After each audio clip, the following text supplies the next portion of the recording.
나라다운 나라를 요구한 촛불 광장의 멸망에 우리 정부가 얼마나 부응했는지 숙연한 마음이 듭니다.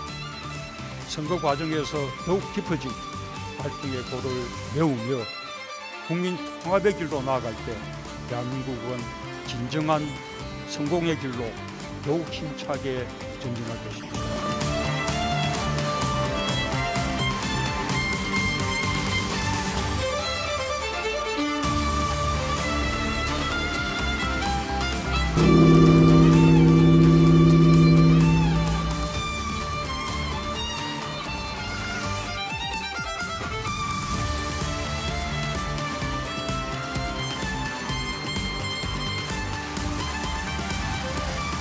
우리 앞에 여러 도전과 위기가 있지만 다시 새롭게 도약하고 국민이 모두 함께 잘 살 수 있도록 새 정부에서도 많은 노력을 기울이겠습니다.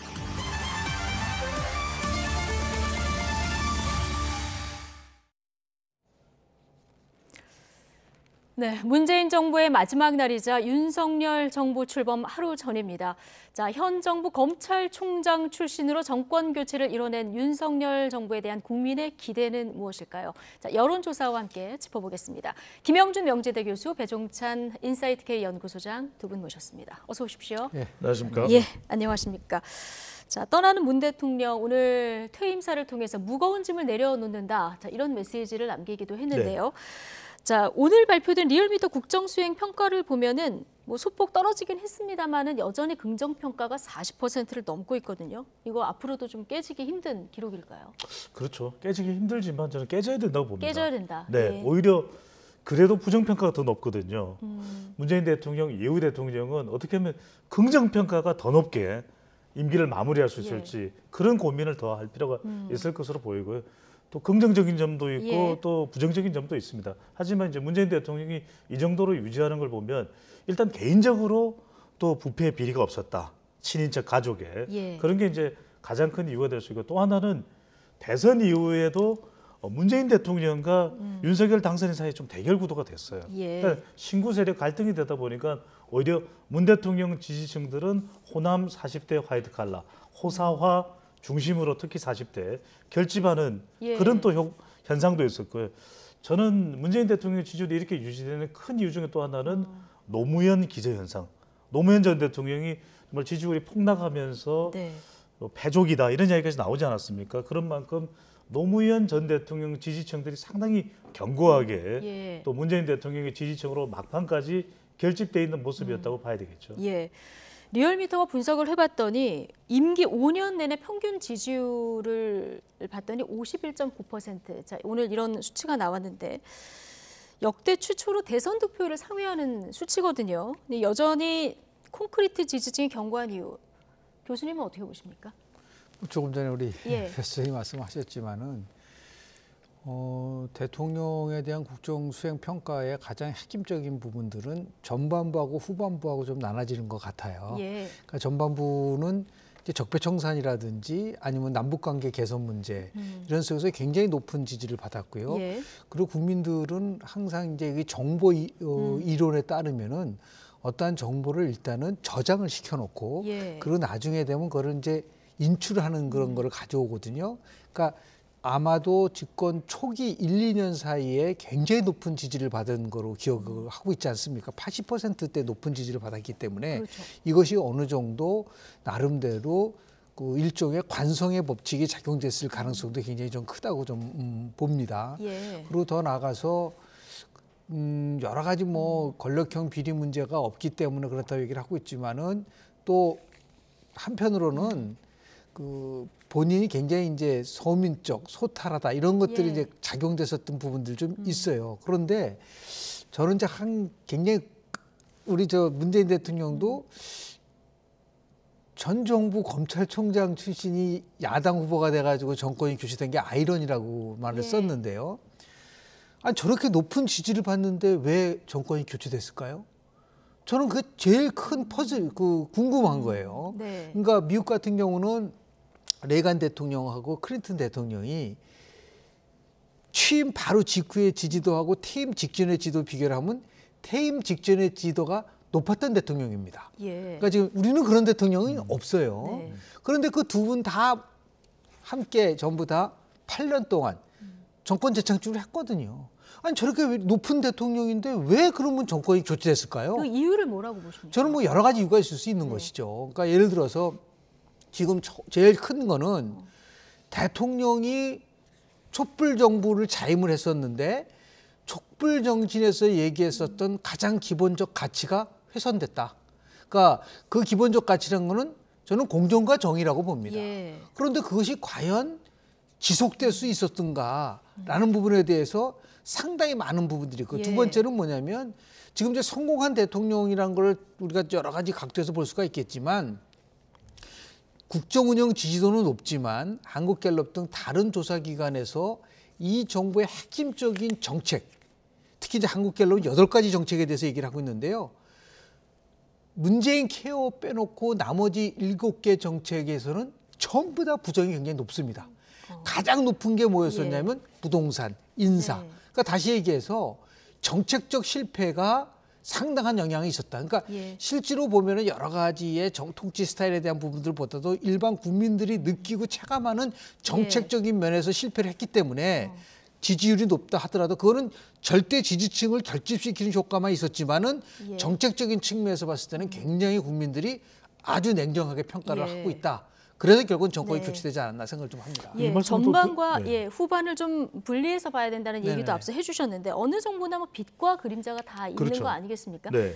그 문 대통령에 대한 긍정적인 평가, 부정적인 평가의 원인으로 봤을 때 어떤 것들이 가장 많이 꼽힙니까? 긍정이 사실은 또 부정이 됐던 거예요. 네. 그러니까 김현주 교수님 말씀대로 검찰 개혁은 상당히 또 과감하게 또 시도가 됐던 것이고 국민들의 기대감이 컸거든요. 예. 근데 조국 전 장관 이슈가 불거지면서 결국 국민이 두동강이 나버렸고 또 막판까지도 검찰 수사권 기소권 분리 때문에 국민 여론이 또 시끌벅적 예. 분열이 일어날 수밖에 없었다. 이게 아쉽습니다. 상당히 공이면서도 또 어떻게 보면 이게 계속 불씨가 살아있어서 한동훈 후보자도 지금 검찰 수사권 관련해서 계속 반대 입장을 표명하는 그런 상황이거든요. 예. 계속 또 이 새 정부에서도 불씨가 될 수밖에 없다. 공의자화가 되는 것이고 남북 관계도 마찬가지입니다. 남북 관계도 2018년 얼마나 좋았습니까? 예. 이보다 좋을 수가 있는가?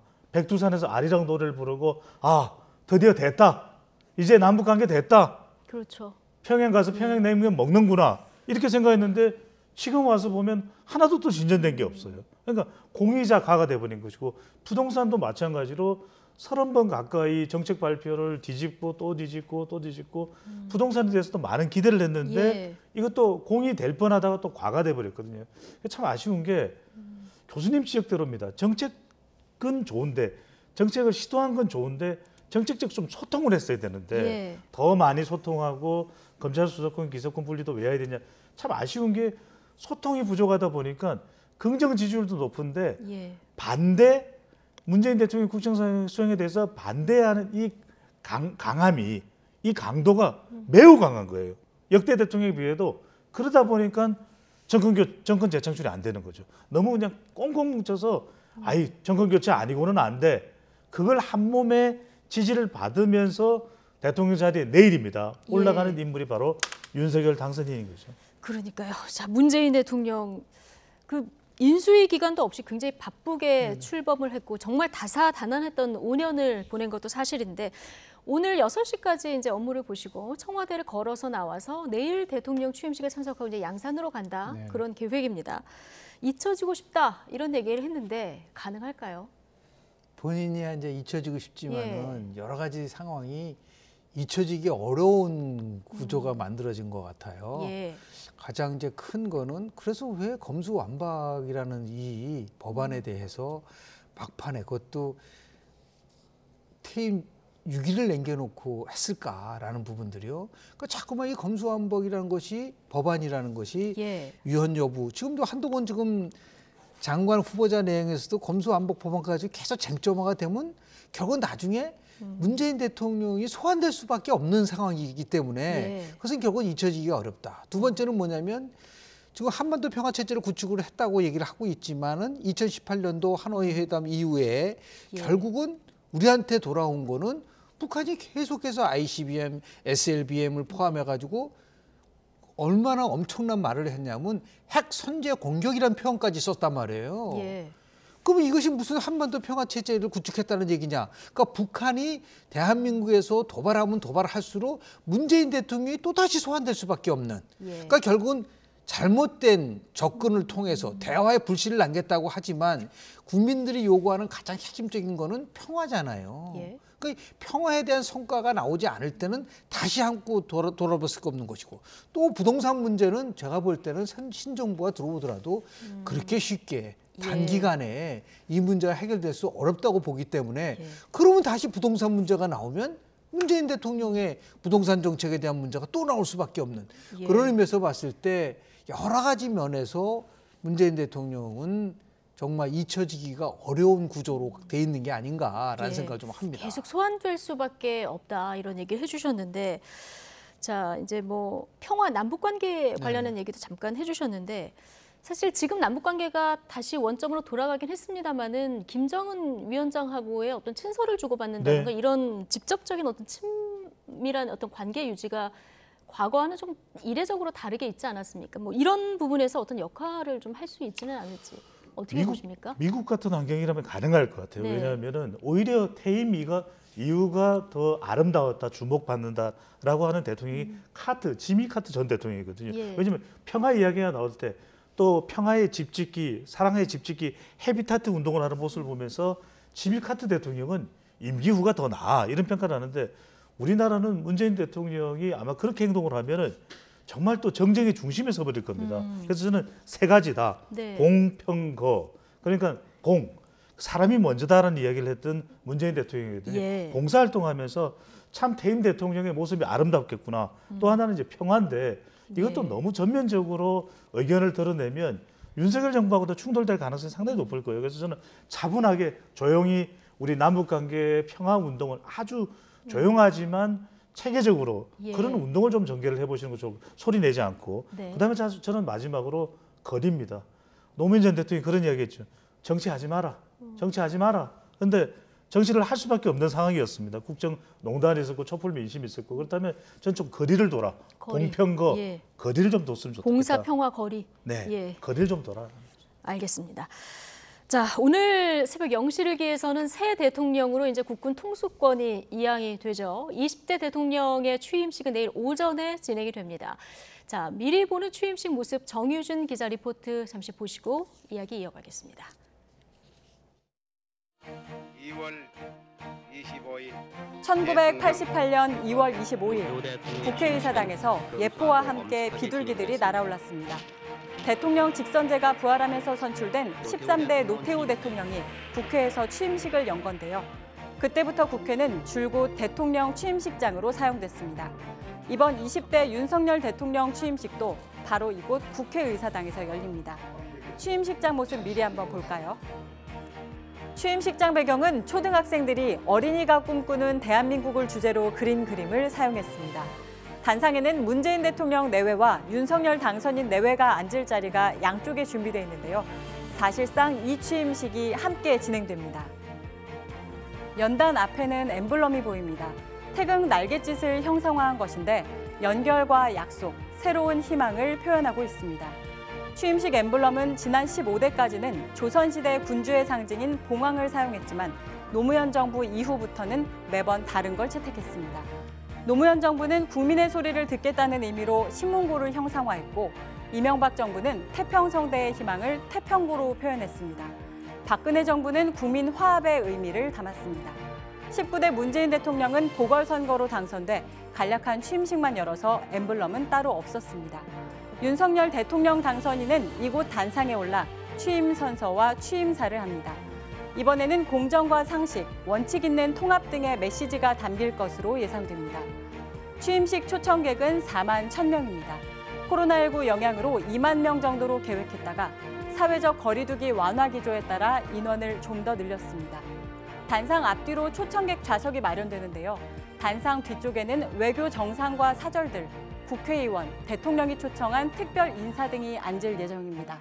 또 천안함 생존장병 전환수 씨와 익명 기부를 이어온 이른바 키다리 아저씨 박무근 씨, 영화 오징어 게임의 배우 오영수 씨 등 국민 희망 대표 20인도 이곳에 앉습니다. 앞쪽 잔디광장에는 공모로 추첨되거나 지역사회 추천을 받은 일반 국민 3만여 명과 각계 대표 자리가 마련됐습니다. 이번 취임식 예산은 33억 원으로 역대 가장 많습니다. 비용 논란이 일기도 했는데 준비위원회는 지난해 말 여야가 합의로 결정한 것이라고 밝혔습니다. 사실상 10년 만에 치러지는 대통령 취임식. 앞으로 5년간 대한민국이 나아갈 방향과 국정 철학을 공유하는 이 자리에 이목이 쏠립니다. YTN 정유진입니다. 네. 자, 내일 오전 11시에 진행될 윤석열 대통령 당선인의 취임식 미리 잠시 보고 오셨습니다.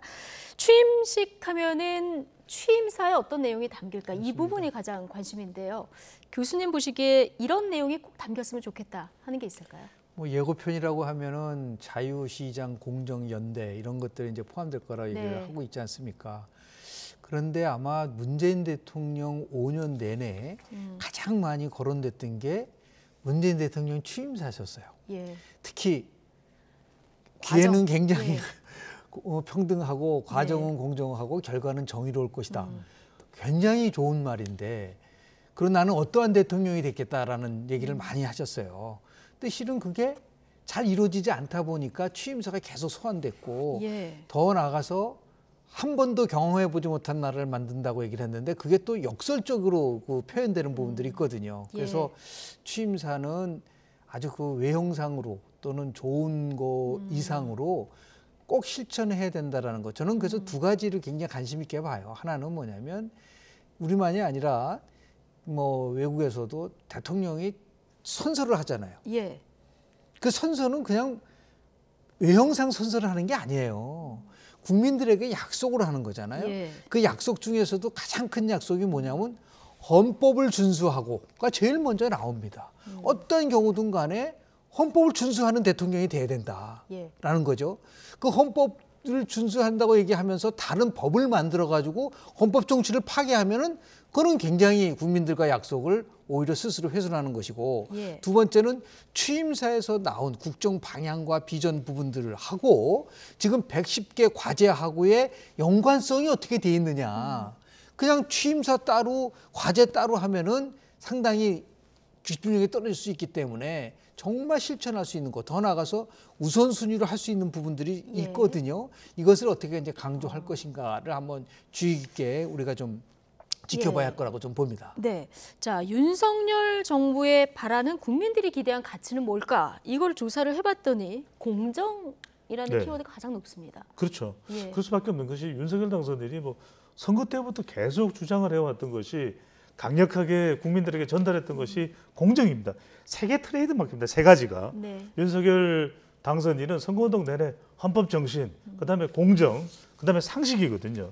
저는 이게 정말 제대로만 발의가 되면은 당선인이 아니라 내일부터는 이제 대통령 지지율입니다.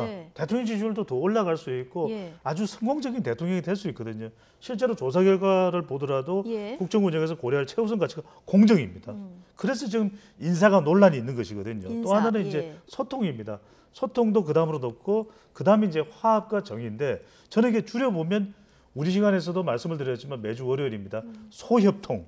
소통은 누구랑? 소통은 국민입니다. 그 다음에 협치는 누구랑? 더불어민주당이랑. 그 다음에 통합이죠. 통합은 누구랑? 진보입니다. 그래서 문재인 대통령 때는 이렇게 했는데 이건 문제 많았다. 우리는 그거보다는 조금이라도 더 잘할 수도 있다. 이거 자꾸 비교할 필요 없습니다. 그냥 윤석열 정부 오롯이 기준에 의해서 더 잘하는 모습, 더 미래지향적인 모습을 보이면 되거든요. 그러면 지지율은 저절로 올라갈 수밖에 없습니다. 내일부터는 이제 대통령 신분으로서의 이제 국정수행 평가가 될 거고요. 오늘까지 나온 걸 보면은 이제 당선인 신분으로서의 국정수행 전망에 대한 여론조사들이 나왔는데 리얼미터 자체 조사 그리고 이투데이 의뢰한 조사를 봤더니 이제 취임식 가까움에서 과반을 넘는 이런 지지를 보이는 것을 볼 수 있습니다.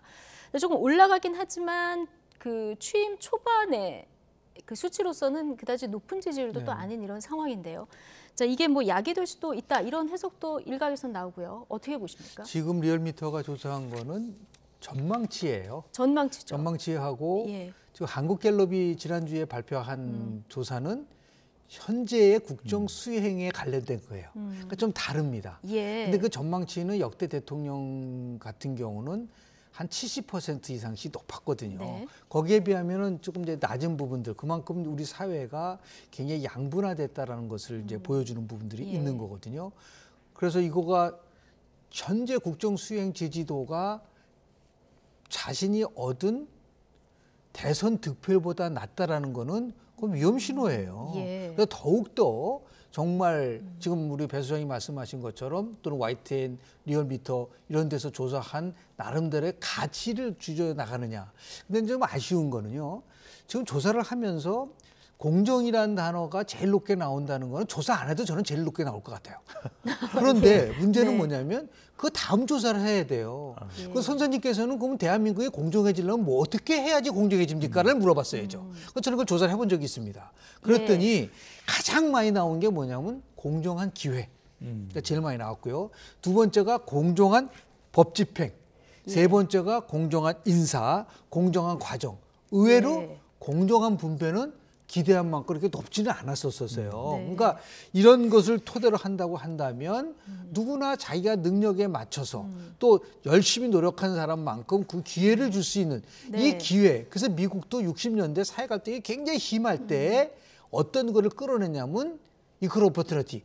기회균등이라는 것을 국가의 굉장히 중요한 과제를 삼아서 이 기회균등 속에 가장 또 많이 거론됐던 게 뭐냐면 여성들에게 훨씬 많은 기회를 준다고 네. 해서 여성 할당제, 어포머티브 액션이 그때 60년대에 만들어진 거예요. 그래서 이 공정한 기회를 위한 정책적 의제가 뭘 것인가에 대해서 새 정부는 더 많이 핵심적으로 고민도 하고 성과를 내야 되지 않을까라는 생각을 좀 합니다. 예, 구체적인 성과가 있어야 되는 이런 상황인데 새 정부의 최우선 국정 목표를 묻는 질문을 해봤더니 적폐청산이 1위고요. 그런데 비슷한 수치로 정치 검찰을 개혁해야 된다. 네네. 이게 또 비슷한 수치로 나오고 있어요. 그렇죠. 어떻게 보면 이제 상반될 수도 있는 건데요. 바로 그겁니다. 예. 아주 중요한 부분을 짚어주셨는데 네. 먼저 국민들이 양갈래예요. 그러니까 윤석열 당선인 이제 내일부터 윤석열 대통령인데 지지했던 지지층에서는 빨리 수사해라 더불어민주당 인사들 이러니까 이제 적폐청산이 있거든요. 그러니까 5년 전과는 다른 형태의 정치적인 적폐청산을 하라 이런 요구사항인 것이고 반대로 이제 윤석열 당선인을 지지하지 않는 쪽에서는 검찰 봐라 과도한 아직 권력이 집중되어 있다. 그러니까 이 부분을 개혁을 하라. 이야기는 양갈래가 되어 있거든요. 네. 그러니까 이거 두 개를 동시에 하려면 얼마나 혼란스럽겠습니까? 예. 여기에서 중요한 것이 바로 세 가지입니다. 여기에는 바로 공정해야 됩니다. 예. 큰 그림 속에서 어느 한쪽에 치우치지 않는 국가 최고 지도자의 모습, 이 공정이 있어요. 또 하나는 원칙. 그러니까 예. 뭔가 이것을 잣대를 들이댔을 때 누가 보더라도 심지어는 중도층에서 보더라도 MZ세대에서 보더라도 여성들이 보더라도 아 이건 원칙이 맞아. 그다음에 세 번째는 뭐냐면 투명합니다. 이걸 숨기면 안 됩니다. 예. 그래서 문재인 정부가 참 많은 또 성과도 있었지만 안타까운 것은 바로 이 투명성 그냥 다 드러내면 되는데 예. 중간에서 중재하면 되는데 조정하면 되는데 그러니까 공정과 또 원칙과 투명이라는 세 가지 잣대를 통해서 최우선 국정 목표를 달성해가는 모습이 필요한 것이죠. 네, 새 정부에 대한 기대와 우려 두 분의 평가 들어봤고요. 남은 시간 동안 지방선거 얘기 잠시 해보겠습니다. 지금 판이 점점 커지고 있는 이런 상황인데요. 지금 23일 앞으로 다가온 6일 전국 동시지방선거. 자, 이재명, 안철수란 거물급 주자가 보궐선거에 참전을 하면서 제2의 대선이다. 이런 얘기도 많이 나오죠. 여야 양쪽의 목소리 잠시 듣고 오시죠. 안철수 대표가 나랑 붙자라고 자꾸 얘기를 하시는데 그건 어떻게 받아들입니까? 예, 뭐 안고문도 본인이 무슨 뭐 연고를 따졌다고는 하지만은 사실은 예전 직장 속에 있다고. 예. 그렇지만 결국은 본인도 뭐 인수위원회 활동에서 뭐 도드라진 성과 없이 다시 정책 재개를 하기 위한 어떤 발판으로 이번 보궐선거를 삼고 있지 않습니까? 네. 그리고 자기 유리한 지역을 이제 선정을 하게 된 것이죠. 그런데 우리로서는 이재명 고문이 이 분당이나 성남 또는 경기도에만 국한되는 것이 아니라 가장 지금 초박빙이라고 할 수 있는, 특히 이번 지방선거에 우리에게는 대단히 유의미한 인천 지역을 좀 더 우선적으로 그런 네. 견인하는 역할을 좀 맡으시고 이것이 향후의 경기도뿐만 아니라 서울 또는 전국적인 선거에도 긍정적 효과를 미칠 거라고 하는 전략적 판단이 있는 것이거든요. 이 전 지사는 출마하면서 무한 책임을 거듭 강조했습니다. 그러나 이는 명백한 거짓말입니다. 정치인으로서 범죄 의혹을 책임지지 않았고 그 책임을 피하기 위해 당의 결정이라는 방패 뒤에 숨었고 그 방패 뒤에서 가장 쉬운 길을 따라 초고속 복귀를 꿈꾸고 있기 때문입니다. 이 전 지사의 출마는 의도도 과정도 목적도 모두 무책임으로 전철된 정치공학일 뿐입니다. 무한 책임을 외치면서 무한 배임의 길로 가고 있습니다. 민심의 바다에 온몸을 던지겠다고 하셨습니까? 그러하십시오. 그 민심이 성난 파도가 되어 무한 배임의 정치를 심판할 것입니다. 이재명 고문, 안철수 위원장 다 이제 출사표를 던진 상황인데 여야의 상반된 평가 지금 듣고 오셨습니다. 어쨌든 이번 지방선거, 보궐선거에 지금 대선 주자급 인물들이 굉장히 많이 등장하지 않습니까? 굉장히 그렇습니다. 이례적인 일인데 어떻게 네네. 보십니까? 그만큼 이제 지방선거의 중요성이 부각될 수밖에 없는 것이죠. 네. 실제로 보면은 지난 대통령 선거 때 17개 시도 지사를 보면은 10곳에서 윤석열 후보가 이겼고요. 네. 7곳에서 이재명 후보가 이겼습니다. 그중에서도 인천, 경기를 이재명 후보가 이겼어요. 근데 만약에 수도권에서 패배하게 된다고 한다면 민주당으로는 뭐 엄밀하게 따진다고 한다면 대선 이후에 또 지방선거까지 패배를 했기 때문에 네. 상당히 위기를 맞이할 수밖에 없는 상황. 예. 이것을 극복하기 위해서 이재명 카드를 쓴 거라고 보는데 제가 기억하고는 배 소장님께서 우리 이 프로를 얘기를 하면서 정치인의 3가지의 가치를 얘기를 했어요. 명분, 책임, 예. 미래. 그런데 과연 명분이 맞는 것인가? 그 대선 패배에 대한 책임이 결국은 전국 선거 승리하기 예. 위해서 가는 것인데 과연 얼마만큼 설득할 것인가? 네.